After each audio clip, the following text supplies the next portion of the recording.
Alors, étude de f de x égale exponentielle x moins ln de x. Alors, l'ensemble de définitions déjà. L'exponentielle ne pose aucun problème. Le log n'est défini que sur 0 plus l'infini. Les limites quand x tend vers plus l'infini de f de x.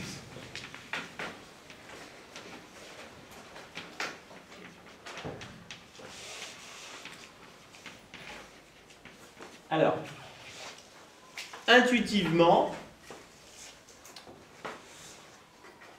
bon, lui tend vers plus l'infini, lui tend vers plus l'infini, c'est une forme indéterminée. Intuitivement, on voit que c'est l'exponentielle qui va l'emporter sur ln de x. Alors, on met le plus fort en facteur.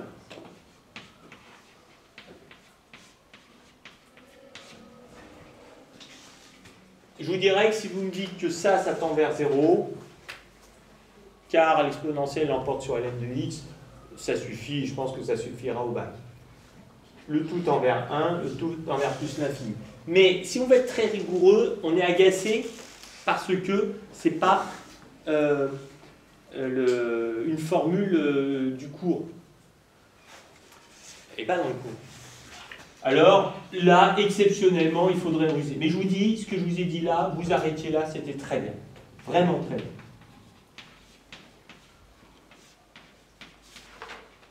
Maintenant, prenez-le comme un jeu. C'est vrai que ça fait envie, quand on est matheux, d'arriver toujours à le faire pour de vrai. Et là, ça tend vers 0.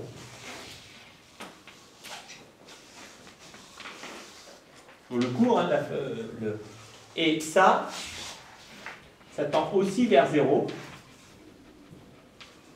que l'exponentielle l'emporte.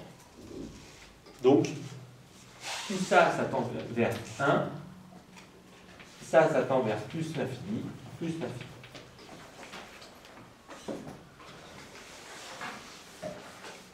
Et à la limite, quand x tend vers 0, de f de x. L'exponentielle tend vers 1, le log tend vers moins l'infini, le tout tend vers plus l'infini. Il n'y a pas de forme indéterminée du tout, c'est ça.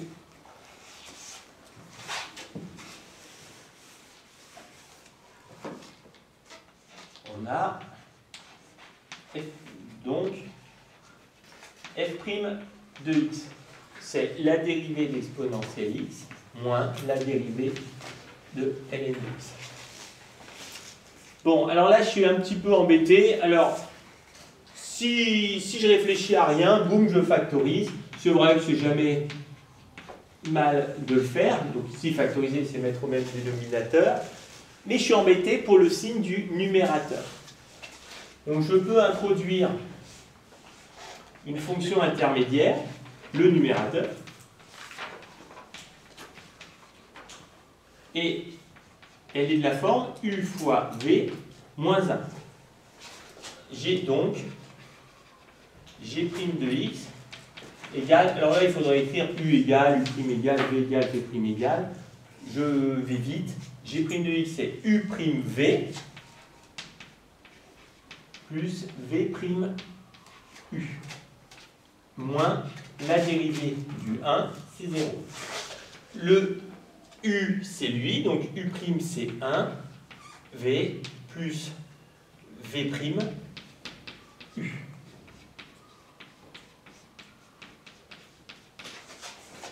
Donc, alors ma fonction g,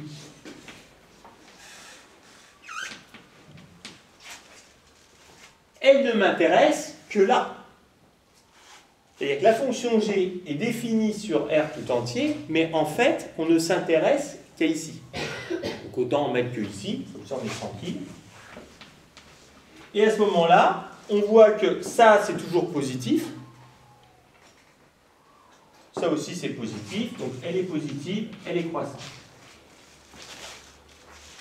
Alors je regrette, il faut que j'ai des valeurs là. En tout cas, ici. Quelle est la valeur ici?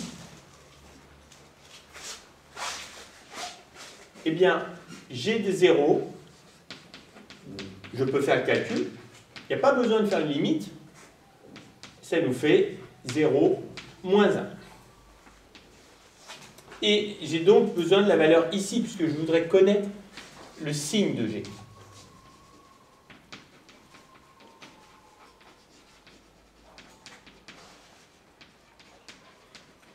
Bon, 8 tend vers l'infini, 8 tend vers l'infini, tout le monde tend vers plus l'infini.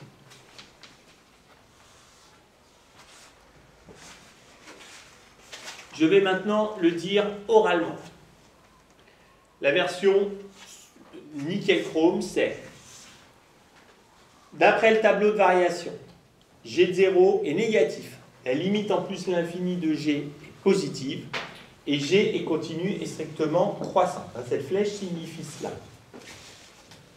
Donc, il existe un seul et unique alpha appartenant à l'intervalle 0 plus l'infini, tel que G de alpha serait égal à 0.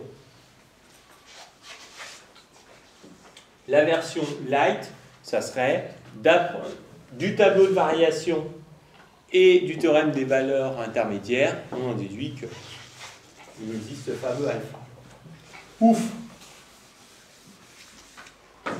Je peux donc faire un tableau de signes de f', puisque f' c'est ma fonction g sur x. Ma fonction g, on a vu, elle est d'abord négative et ensuite positive. La fonction x est toujours positive parce qu'on est sur l'intervalle 0 plus l'infini. Donc, f' de x est d'abord négatif, nul et positif. Et donc, f de x est d'abord décroissante et croissante. Et justement, on avait trouvé plus l'infini ici, plus l'infini ici. C'est à ce moment-là seulement que l'on prend sa calculatrice et qu'on trace la courbe de f. Je prévois donc que la courbe sera comme suit. Alors, je vais faire un petit peu le malin. Finalement, quand les valeurs sont vers 0, c'est un peu moins ln de x, et ce nombre, c'est proche de 1. Ln de x vers 0, elle est comme ça, moins ln de x, elle sera donc comme ça. À la limite, je peux calculer la valeur en 1. Ça fait E1 moins 1, 1,7.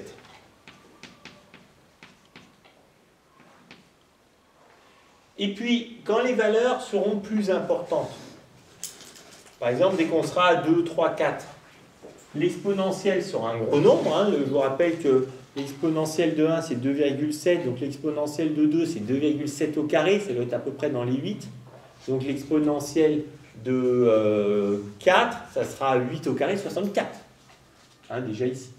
Moins le log, qui ne vaut pas grand-chose. C'est-à-dire que dès que les valeurs sont grandes, on a comme la courbe de l'exponentielle. Tout le truc, c'est où est-ce que ça se passe ici, quoi. Donc, à la calculatrice, on trace la courbe. Avec la fonction de trace, on se place ici. L'abscisse trouvée, c'est la valeur approchée de alpha. C'est à peu près combien? 2,3. Hein? 0,5.